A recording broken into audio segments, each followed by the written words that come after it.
Fox News alert: Republicans set to celebrate after they just made history. Going outnumbered overtime now, I'm Harris Faulkner. Time for a victory lap, and you can bet it's coming soon. We know that the president will be meeting with GOP leaders to talk about this. He's having Republicans over to the People's House this afternoon to celebrate after passing landmark tax code, tax cuts, jobs creation just moments ago, as they are putting it.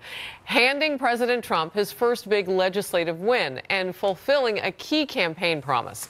This is the president, and top Democrats are trading some jabs. Congressmen and women in the Senate will be coming over, the Republican Senate. Unfortunately, the Democrats don't like to see tax cutting. They like to see tax increases, and they like to complain. But they don't get it done, unfortunately, but they complain a lot. This tax bill will be an anchor around the ankles of every Republican.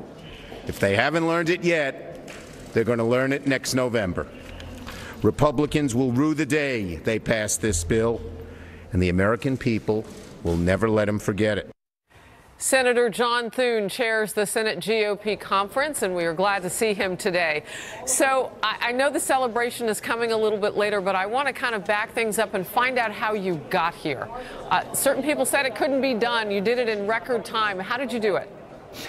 Well, that's still a good question, Harris, but, you know, nothing about this has been easy, but then nothing worthwhile ever is. It has been a very sort of bumpy ride leading up to here, but we were able to stay on schedule, which I think, given the way that Washington typically works, is pretty remarkable, and we're going to have a bill on the president's desk before Christmas, which will be a great Christmas present for the American people. Yeah, you know, we're hearing some stories of certain people on Capitol Hill maybe meeting off-site to get things done. I mean, how tough was it, and what was your strategy going into this?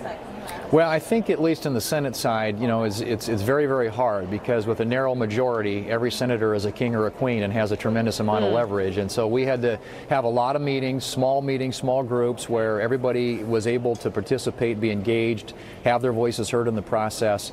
And I think everybody in the end felt like they had ownership of the product. And when it came to the floor, it had input from virtually every Republican senator, and I think in the end, that's why we were able to get it across the finish line in the Senate, which, again, with a narrow majority is no easy feat. You know, the president spoke from his cabinet meeting, which likely could be his final of 2017. We don't know for sure, but that's what he was suggesting, that it looks like it would be.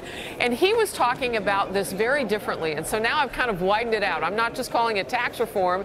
The president says that the language going forward should always be what that title is, and it is Tax Cuts and Jobs Act. Talk to me about how you will sell this now to the American people.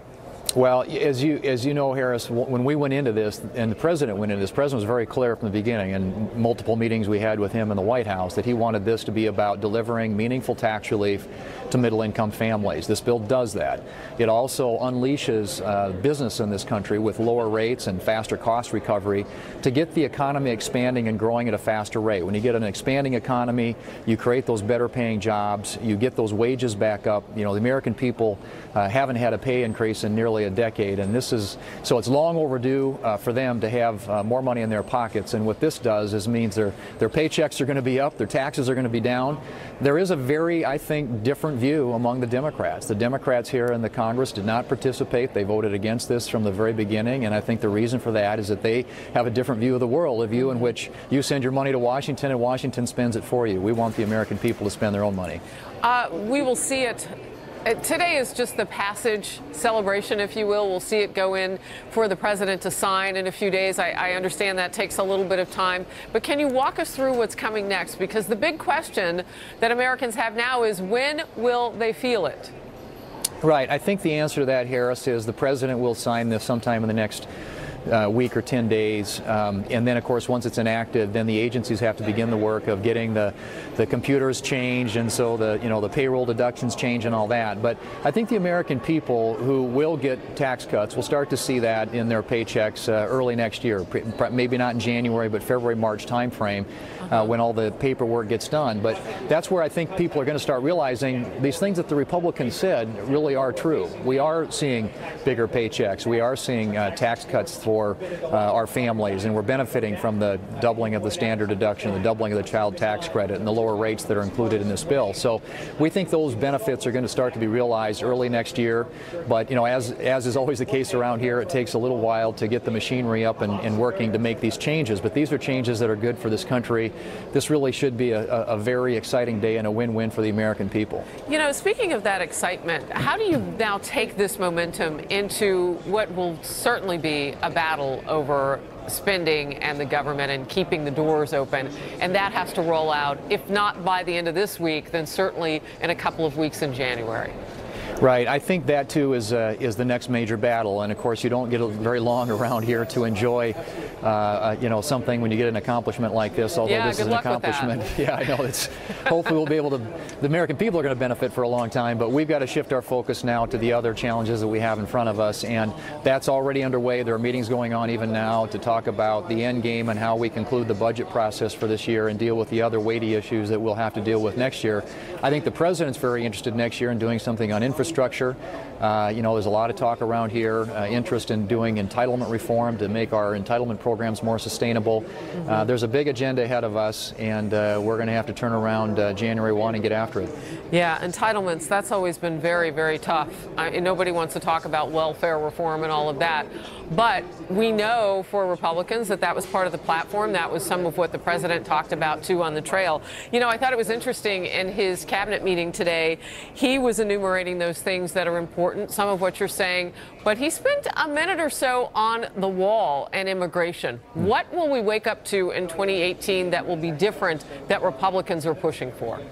I think what you'll see in 2018 is a fairly spirited debate about how to deal with the issue of immigration, making our borders more secure. You know, clearly there's an interest, there's a lot of sympathy in the country for these young people, so-called DACA children, who are now, many of them are grown up. But I think that debate will get underway. We have until March to deal with that issue. And if that's coupled with some stronger border security measures, there may be a way in which we could advance some major significant immigration legislation that would accomplish many of the things that we've been trying to do for a long time, and that is to make America's borders more secure and ensure that the people who are in this country are here legally. You know, it's interesting. There has been some talk, analysis today, tying in the national security talk that we saw from the president this week with what you're getting done with economic independence, for lack of a better term, because that's kind of what you build when you give corporate tax breaks and they get to bring those companies and everything back here and build jobs. How do the two go together in your mind? I think there's really a great synergy between those two. I think what this bill does, the bill that we passed, the House just passed and that we passed last night in the Senate, sends a message to the world that the United States is asserting itself and asserting its leadership in the 21st century. And certainly that's true on an economic level. This tax code and the changes that we're making, the reforms that we're making, are going to be huge in terms of the international tax environment and making America an attractive place to invest again. And I think that fits hand in glove with our national security interests. We've always believed that when America is strong economically, the national security obviously flows from that and vice versa, but both of those interests are going to be addressed in this administration's agenda. They've made it very clear that national security will be a big priority next year as well. So I think on both fronts, the president is leading, and we here in Congress are trying to work with them to make sure that America is not only safer, but more prosperous in this 21st century. Senator Thune, I understand they're going to shuttle you over in a little bit over to the White House. You guys are going to party like it's 2017 and you just passed Tax Cuts and Jobs Act. Thank you very much for spending some time with us on Overtime to tell us how it got done. Good to see you. Nice to be with you. Thanks, Harris. Let's bring in Fox News contributor Charlie Hurt, opinion editor for the Washington Times. You know, he was very low-key there, Senator Thune, and other leaders that we've had on the air, whether they voted for or against it, because we've talked with Issa and many others who didn't vote for this in the House. It never put anything in jeopardy, Charlie, at least down the stretch. But there is this sort of muted celebration at this point because they're facing having to deal with the Democrats to keep the government open. Sure, and although one thing I think is kind of interesting about the Democrats and the debt ceiling this time, usually Democrats love to play chicken with the Republicans because Republicans are terrified of the government being shut down because they always get blamed for it. But I think this time, I think Democrats are a little bit wary as well. And so we're seeing them work in the background in good faith, to actually prevent this from happening this time. And that's a very positive thing, I think. And if anytime you sort of depoliticize something like this, it's probably a good thing for regular Americans. So why do you think it is that the president, I thought he kind of schooled everybody today when he said, hey, stop calling it tax reform, call it tax cuts. That's what I want him to call it. How important is it now to sell this message in America when really, if you give it 60 days, people, according to the senator who just joined us and others who say that you're going to start to feel this in certain areas where people are getting tax cuts, why not just let it sell itself? I think that's such an important point, Harris, that you asked John Thune about that. It doesn't really matter. In politics, you still have to sell something. Even after a victory, you have to keep selling it, because you have to remind people that, yes, this good thing has happened, but we're the ones who gave it to you, and the other guy did everything they could to prevent you from getting it. The good news here is, while Republicans are not always very good at remembering to continue to sell things, remember with the George W. Bush tax cuts, the Bush administration failed to do just what you were asking about and continue to sell it afterwards and remind people, and so they didn't quite get all the benefits that they should have in terms of politics. The good news for Republicans this time is they have a very different person in the White House now, and this is a president who never stops selling anything, whether it's he's selling himself or he's selling other things or selling the party or selling his tax cuts or selling jobs growth. He will never stop selling. And my greatest wish is that Republicans, I know that a lot of Republicans have a problem with the president and they don't like his behavior sometimes and sort of his style, but they need to stop and listen carefully and learn from this president. This is how you sell something politically. Yeah, well, and the messaging. He knows the words. He's saying, I don't know why they keep calling it. They ought to call it this. And if you're not missing that, it makes potentially even this day one in which you're yoked, which people thought, oh my gosh, the Senate will never get this done. It will just be the House. But now they're yoked together. Now they're in unison. So it's interesting. What happens, though, as we go down the stretch? And we know entitlements are so difficult. That will be a battle. Do they stay together, Republicans? I think that that's always going to be a huge difficulty. And I would probably argue that Why? they're probably not, because it's taking something away, and politicians hate taking things away from people. They love to do the easy stuff. They don't like to do the hard stuff. Just like with this bill, they love to spend money, but they don't like to cut things. I wish they would put more emphasis on cutting things. I think that if they did it and they sold it properly, voters would reward them for it. But whatever, it is the right thing. It's an imperative.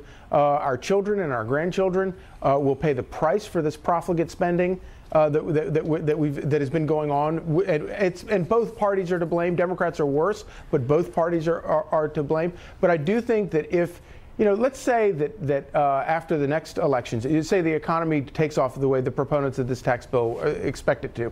If the economy is really good and Republicans actually pick up seats in the Senate and don't get too badly beat up in the House, I think suddenly they're in a very good position to maybe take on entitlement reform. The problem is that the president made it very clear in his campaign that he wouldn't touch that stuff. Yeah. But I think that he could be brought to the table if they came up with a good kind of deal, a good, sensible, smart deal.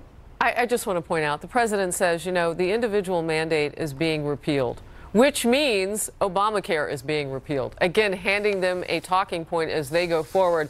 They will fully have to look at Obamacare as we go into the new year. It will be interesting to cover it as it happens. Charlie Hurt. Absolutely. Merry Christmas. Merry Christmas to you, Harris. A short time from now, Republican and House Senate lawmakers will depart the Capitol for a tax reform vote, celebrating at the White House. So it's over. It heads now through the process. It eventually ends up on the president's desk. But first, they'll shuttle over in buses and stand by those buses. Standing by those buses right now is Peter Ducey. The party is about to end up where you are. Oh, we get a look at them. And Harris, you can see that they've just pulled the buses up to the steps of the Capitol. A bunch of lawmakers were just leaving. The Republicans are obviously really happy. And actually, I stopped over here, Congressman Roger Williams, to talk about the vote just now, Republican from Texas. Are you heading on one of these buses to the White House? I'm going to get on one of these, and we're going to go thank that we got this thing passed. And was there any downside the way that you see it, or was it deflating at all to have to do it a second day in a row because of a technicality? Well, in a way, yes, but also you can, if you think positive, you can say we got to vote for tax reform twice now. So, but you know, it was a technicality, and they have those over in the Senate, as you know. So we got it fixed, and we're on the road now to give the people a giant tax cut that's going to allow them to really grow their families and their businesses. Why do you think it took so long for Republicans to take advantage of their majority? Because you've had the White House, the Senate since last January, and it took almost a year to get this big win. Well, it took almost a year, but it's a big thing. I mean, when you start dealing with taxes and tax reform and something that hadn't been done in over 30 years, it does take a while. And all of us promised by the end of the year. The president promised by the end of the year, so it looks like we've delivered. All right, Congressman Roger Williams, thank you very much for stopping. I appreciate it. So, Harris, obviously a lot of excitement ahead of this, and we're going to start moving because the police want us to go over where the rest of the cameras are right now. A lot of excitement among Republicans, and we do expect them to be on those buses heading down Pennsylvania Avenue a couple of blocks about an hour from right now. Yeah, you know, it was Harris. interesting. You're talking with Congressman Williams from Texas there. He said, well, we got to vote on it twice. There is a lot of joy over this. I mean, there was really never any doubt. And by my count, I didn't see it change the noes in the House, by the way. There were 12 that we knew of on the first go-around. I believe there's still 12. They've taken my tally off the screen here. But that was never in jeopardy in the House as far as we know. Right. And in fact, I see another. Hey, Congressman Mast, any chance we can do a quick live question and answer with you about the vote? We are live. All right. So we see Congressman Brian Mast over here from Florida. Tell him hi for me. He looks so comfortable seated there. Harris Faulkner says hello. Are you heading on the buses to the White House? Yeah, eventually. Just sitting out here enjoying the weather for now. What was the mood among Republicans about having to do this 2 days in a row? Look, we would have preferred that there not be any glitches in the system. Sometimes that happens, but we fixed the glitch and we move forward, and, we have an outstanding bill for the American people. What are you hearing from constituents in the last day or so about both tax votes? It's outstanding for my district. When I look at my district, right, and I talk to people about it, I've got 42,000 families in my district that take a child tax credit for 1, 2, 3, 4+ kids. That's huge for them. 70% of the people that file taxes in my district, they take the standard deduction. So when you double that standard deduction from 6 to 12, 9 to 18, 12 to 24, that's huge for the people in my district. When you look at, we probably got 60% of the businesses in our area are small business pass-throughs.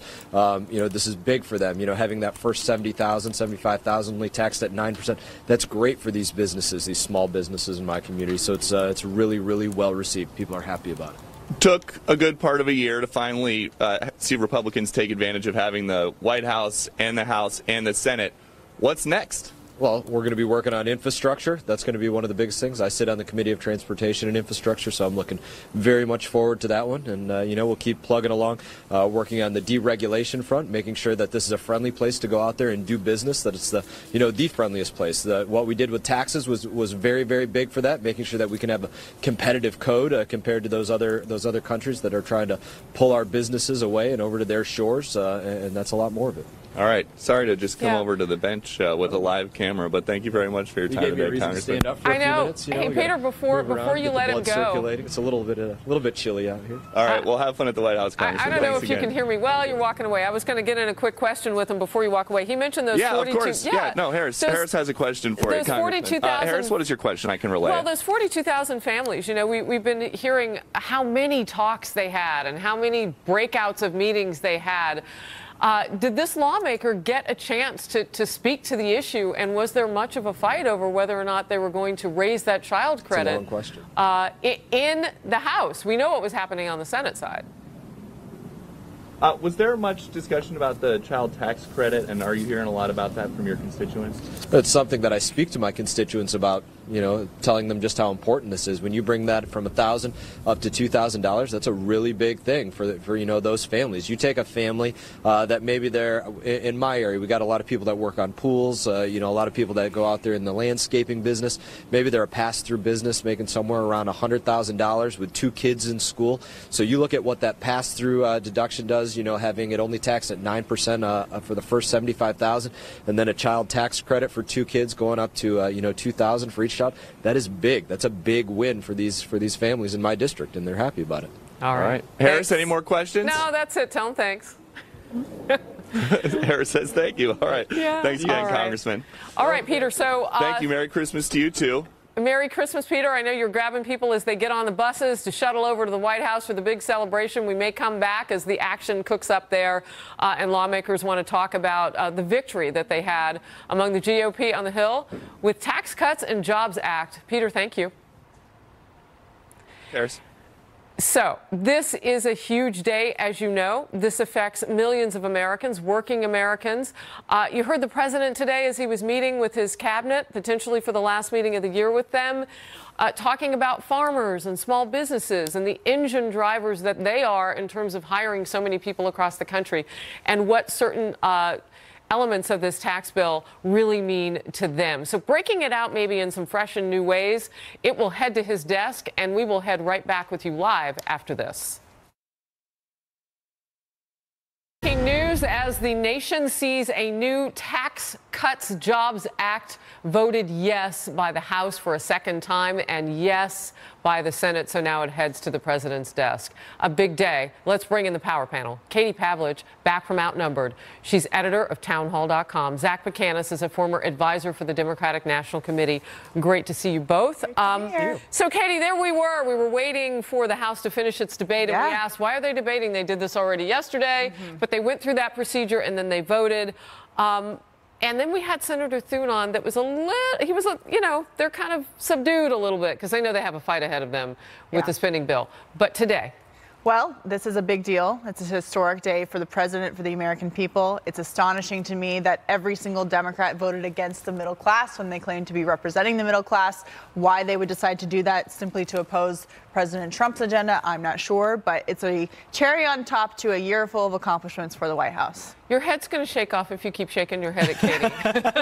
What's going on, Zach? I mean, look, I think it's very true that this is a big day for the Trump administration as well as congressional Republicans, because they are going to own this tax bill going into 2018, and the American people aren't fooled about it. 64%, according to USA Today, believe that it just helps the billionaires mostly, and 52% believe that it hurts their families. And the reason is this. Have you read it? Have I read the whole bill? Yeah, I mean, well, there's some short versions. Pretty large sections. You read I read more than Senator Corker. Let's say that. Okay. You knew he was going to throw some shade. Yeah, but you are the party who promised to pass something to find out what's in it. Let's just go there. But well, that's actually not true. But the Tax Policy Center, for example, looked at this bill and they compared it to the Bush tax cuts. Under the Bush tax cuts, 27% of those tax cuts went to the top 1%, the wealthiest 1%.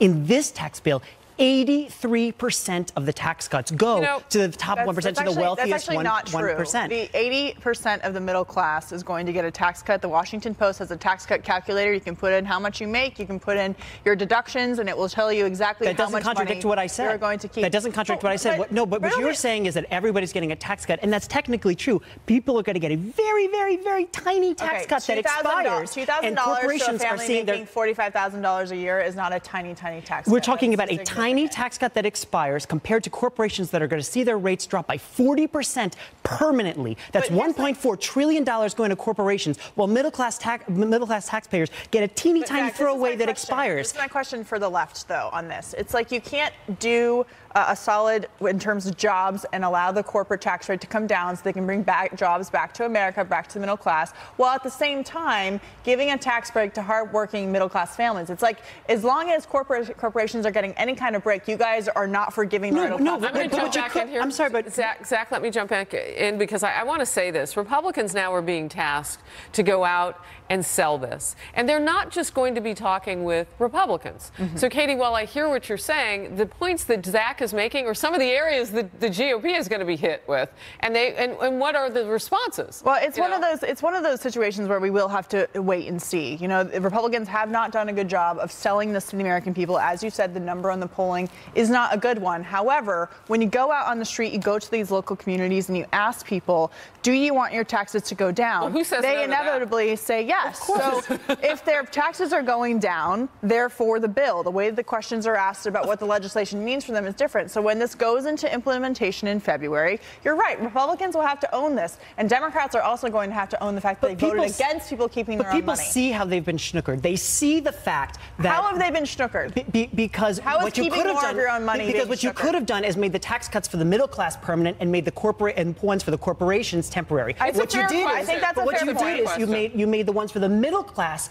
to be temporary and very small, and you made the ones for the corporations very large and permanent. I think that there's a fair argument to be made there. I agree with you. However, the idea that you're saying that it's a bad deal overall because both sides are getting some kind of break in the temporary. One side is getting very, very small. One side is getting very, very big, and it's adding $1.5 trillion to the debt. But you keep talking about the middle class getting a very, very small tax break. Go talk to individual families who are now saying, I'm going to have $2,500 extra to save for my kid's college account.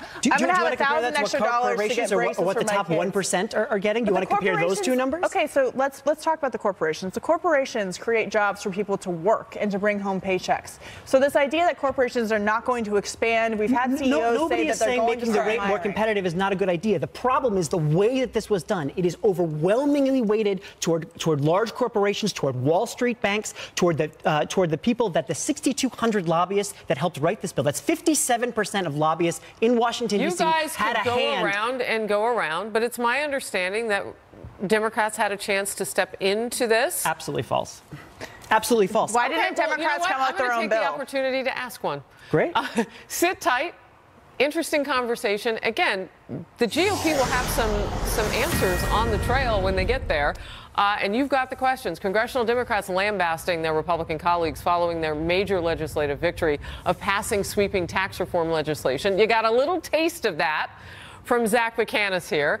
The Democrats have slammed the bill as highway robbery. I'm quoting them now, a giveaway to the super rich and just plain cruel, and have said the GOP will pay at the polls. But Republican Senator John Thune, who just joined us a few moments ago, pushed back.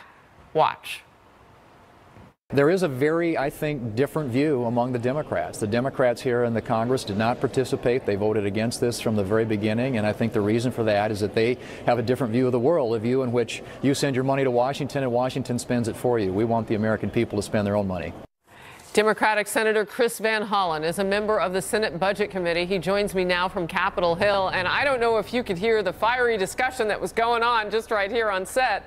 But we have a Democrat strategist who says that you guys didn't have an opportunity to put your voices in. I've read something different. What happened? Well, what happened, Harris, is we did have certain principles going into this tax debate. And one of them was that we should not raise taxes on anybody in the middle class. And you may recall that both Speaker Ryan and Republican leader McConnell at different points said that this will not raise taxes on a single American middle class family. And they both had to admit that's just not true. And so to call this a middle class tax cut when it will raise taxes on 11 million American families, including hundreds of thousands in my state of Maryland, is just a con game. We said that you have to have tax cuts for folks in the middle. We did not think that we should have millionaires who are now going to get an average annual tax cut of $70,000 a year. We didn't think we needed to do that as a country. And while we've supported corporate tax reform in a smart way that doesn't blow up the debt, this is a total corporate giveaway. And a big chunk of it's going to go to foreign shareholders, by the way. Senator Van Hollen, with all due respect, why not fight for what you believe in? Why not go in there with an amendment? I mean, even if it were just to address the issue that you know Republicans are going to have to answer for now, and that's sunsetting any kind of a clause for cuts for the middle class. Yeah. Actually, you must not have been paying attention because we offered a lot of amendments on the floor of the Senate. There were no hearings, but we did have a chance to offer amendments, and we offered lots of them. In fact, one of the amendments we offered was to make good on the promise that candidate Trump made on the campaign trail. Whenever he talked about tax reform and the tax code, he said, we got to get rid of this carried interest loophole. He said, quote, he said the hedge fund guys are getting away with, quote, murder. Guess what? You got a bill that's over 500 pages long. They haven't gotten rid of the carried interest loophole for hedge fund managers. So it's just that's a farce, right? That's not tax reform. When the thing the president spoke most about on the campaign trail is not fixed in this bill, when you have millions and billions of middle-class Americans paying more so corporations can pay a lot less. That's not middle class first. Right, and I've read about the carried interest. It is north of $400 billion that it will cost to give that sort of a loophole oxygen, if you will, to keep it in play. I understand that. And I understand what you're saying, that you put forth amendments. I think what people thought, and Americans whom I've talked with, American voters, thought that this was going to be a situation where you would come to the table.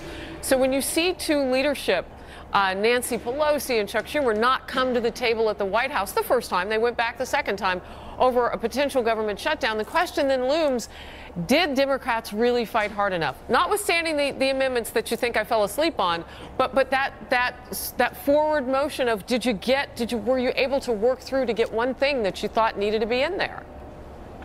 Well, we, for example, didn't think that any middle-class family should have to have a tax increase. Republicans voted against that. They voted very clearly to raise taxes on millions of folks in the middle class. We tried to fix the issue with respect to the corporate tax cut, which is actually going to encourage more American businesses to move their jobs and plants overseas, because now, if you're an American corporation, the taxes you pay on your business overseas are going to be a lot less than the one you pay here at home. So we did offer amendments to try and fix all these things. When it came to the corporate tax cuts, we should say, rather than just assume that these corporations are actually going to increase the wages of their employees, let's make that more of a condition, right? Because we've already seen these companies, they're going to get these big tax breaks. They're already talking about using the savings for what? Right. For stock buybacks, not for wage increases. So, look, we'll find out. They were promised $4,000 paycheck increases.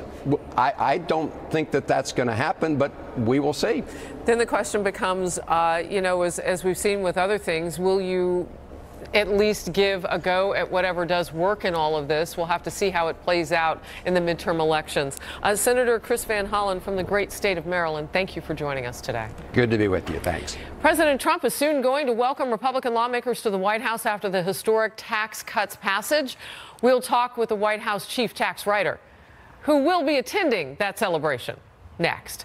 And lawmakers are now saying yesterday's testimony from Deputy FBI Director Andrew McCabe conflicts with previous witness testimony.